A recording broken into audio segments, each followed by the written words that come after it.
చక్కని సీతకి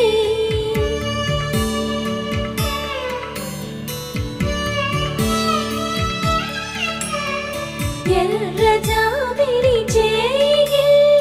రాముడేడని అడుగుతుంటే చూడలేదని పెదవి చెప్పే చెప్పలేమని కనులు చెప్పే నల్ల పూసైన